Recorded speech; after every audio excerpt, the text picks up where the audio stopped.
There Oh. she is. There I am. Hi, girl. Hi, girl. Look at where we are. I mean, sure. You know. Indeed. Look at where we are. I know. It's all right, isn't it? It's beautiful. I mean, does everybody in LA live like this? Yes. No. I feel like I've stepped inside the set of like a really fab reality TV show. I know, it doesn't not feel like California. I was just saying that, like, every time I'm in a place like this, in LA, I just, like, I'm, like, so happy, because it's like, wow, plants can actually, like, grow here. And I feel like they can't, but they can, you know? Plants can really grow in abundance. Yeah. Can I ask, in this moment, how are you right now? Because I think often we ask people how they are. Yeah. And we don't care to listen to the answer. Yes. So how are you? You know what? In this moment, I'm doing just fine. Yeah. I'm doing good.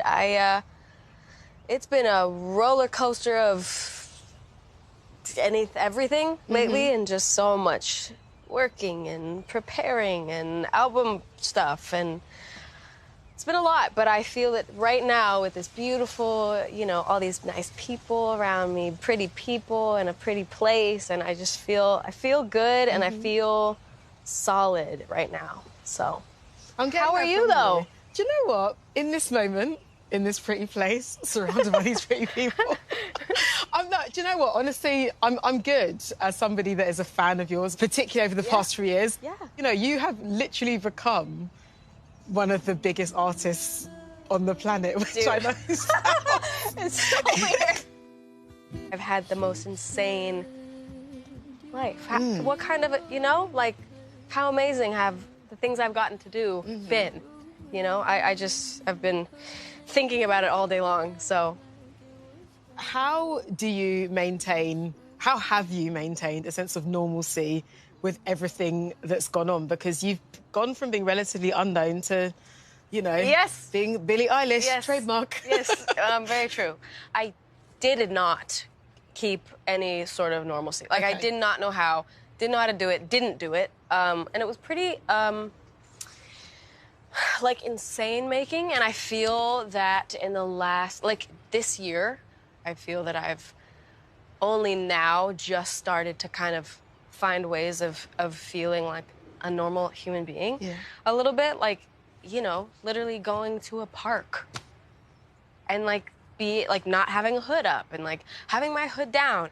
Because, you know, for, like, 4 or 5 years, everywhere I've ever gone, I barely have gone anywhere, first of all. I don't go, you know, I haven't gone outside. I've been scared to go out in public at all, to parks, to events, to stores, to this and that. And if I were to go, I would, like, put a hood on, put glasses on, put a mask on before COVID even, for real. Yeah.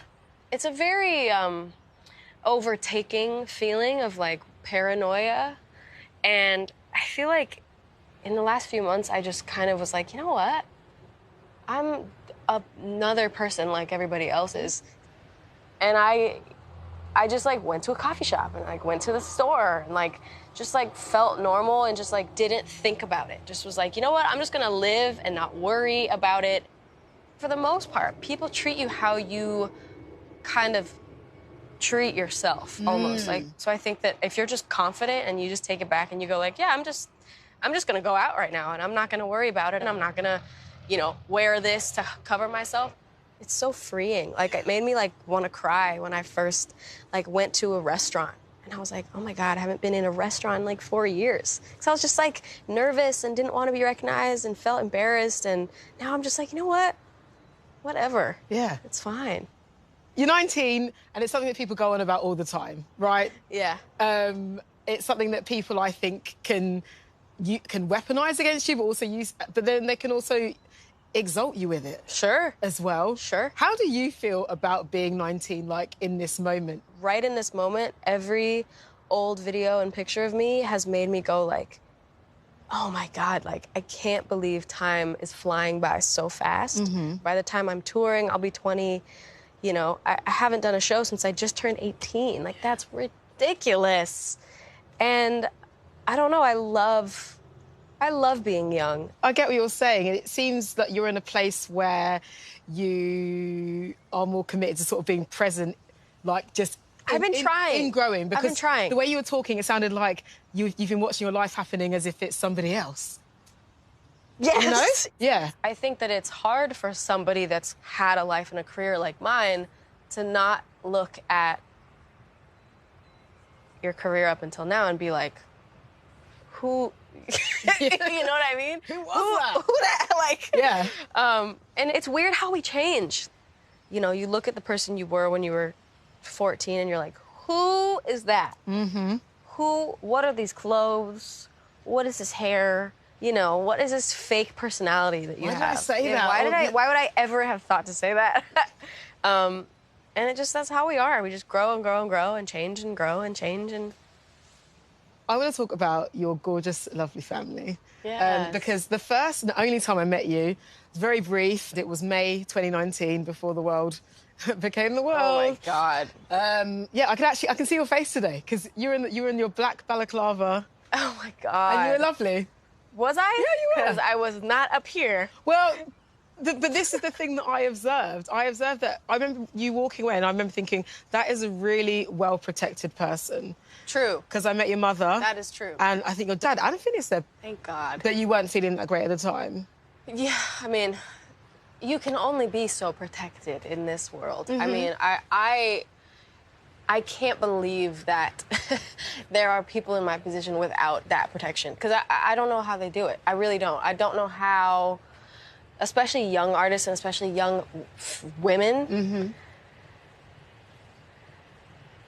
I mean, not having a mom or a, safety net around you, I'm very privileged in that sense. You know, I had people that believed in me. But I guess you do that for... I mean, I know you don't like to use the phrase fans, but then you call it your supporters. Yeah. You do that, for these people that follow your career and follow your music. Like, you are that for them. That's just being a human, is being supportive and being, like, go get it, like, kill it, girl, you know? I love you! I love you!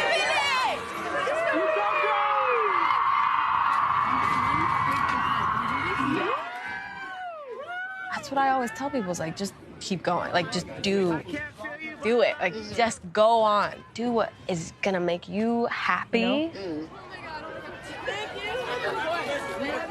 I love you. Everybody that doesn't have a supportive family, supportive friends, a supportive group of people at all around them, I just wish I could, like, adopt them and like, be their cheerleader, you know? Somebody complimented me today. Yeah. My friend, and she was like, I'm not trying to blow smoke up your caboose, right? Yeah. And I was like, please do. Like, everybody wants to have smoke blown up there. You know caboose. What I mean? Yeah. Yeah. You want to feel that. Everybody wants to feel valued. Everybody wants to be. Everybody wants to feel loved. But yes. that's what we get, like, from you. You give that to, your fans, your supporters, however you want to call it. But we see that you get that, like, fiercely, like, from your parents. Yes, I really do. And from your brother. I really do. Like, when you were a little kid and you said, I want to... I'm doing my little baby Billy voice. I want to be an artist. I mean, did you say that? Was it even a conversation? Since I was, like, a little kid, since I was really, self-aware, my parents did really everything they could to support whatever I wanted. And that's not, like, being spoiled. That's being supportive. Yeah. You know? And I think you can never be spoiled emotionally, I don't think. No. Materialistically, sure. People can chuck all types of things at their kids, but you're talking about emotional nourishment. Yes, exactly. Yeah. Yeah. Working with Phineas, I have to ask, how does it feel to, like, have your brother, like, by your side, kind of, I guess, being your extra pair of eyes for all of this? Yeah. And his. And protection. He's like the most protective over me of anyone in the world. We made this album in a bedroom at our house that we grew up in, and it was mastered in somebody's living room. So it's really like anything is possible, honestly. The close people to you in your life are the people whose opinions matter the most to you. it's always like such a good, you know, whenever I remember how protective he is, I'm always like, oh, that's kitty. Phineas is, I mean, dude, Phineas is my best friend. And we've been best friends for our whole lives, and it's like the humor is such a specific, like, I don't have the same laughs with anybody else in the world like I do with Phineas. Yeah. I was watching the Taylor Swift documentary, and she was saying that, you know, when she got these amazing achievements, and then she kind of got to this one place, and she said that she didn't have anyone to, like, high five and be like, we did this. Like, nobody was there to enjoy it with her, so it felt kind of isolating. It just made me feel so grateful to have my brother. Because I have somebody to experience it with me. And it's obviously not at all on the same level. Like, he doesn't at all have my life, and he does not want it, let me tell you that.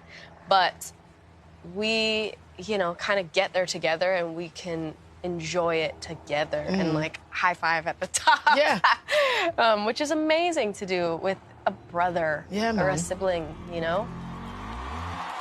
And the Grammy goes to bad guy Billie Eilish.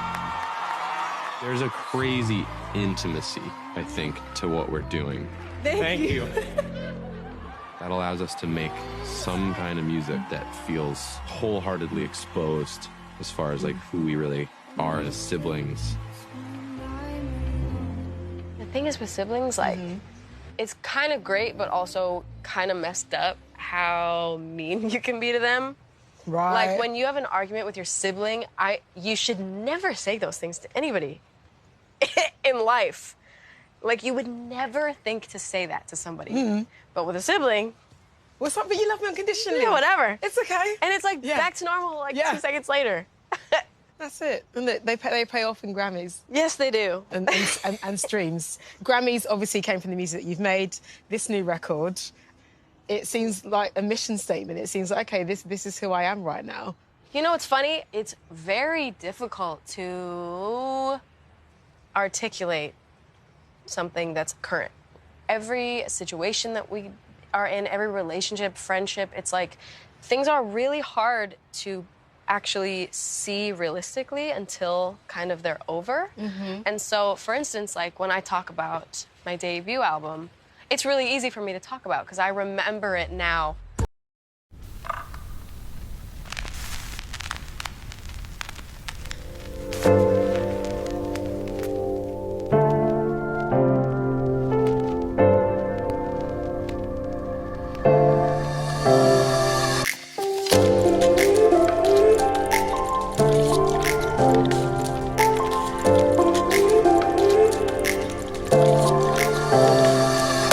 Diamond, you put a lump of coal up your butt.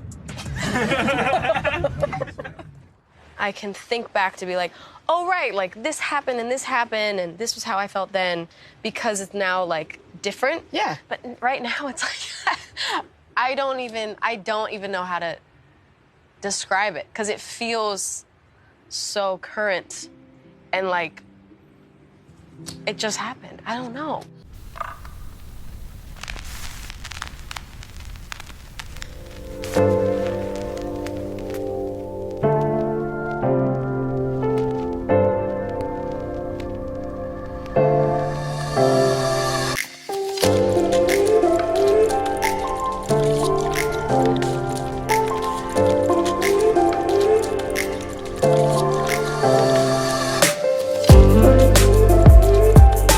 Mainly because we started way before anybody asked us to. Like we didn't even have to make an album yet, you know? We started making this album on our own without any deadlines, without even telling anyone. We were just like...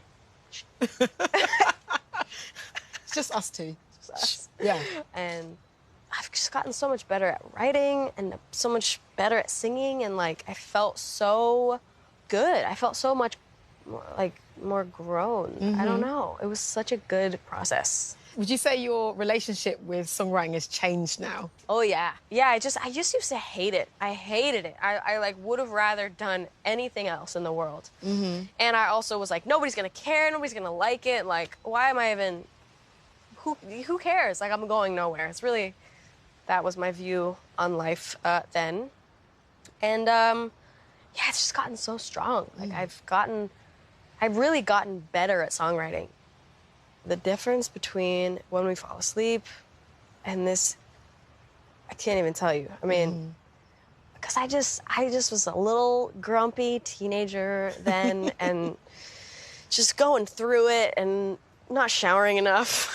And like, you smell good today, by the way. I know we're socially distanced, but thank you. The fragrance I love is to good. hear it. Yeah. Thank you so much. Yes. Right, now, Billie, I know it's getting a little bit hot out here. Shall we get into some shade? Let's get into some shade, I mean, please. figuratively speaking, obviously, not some shade. We'll keep it cute.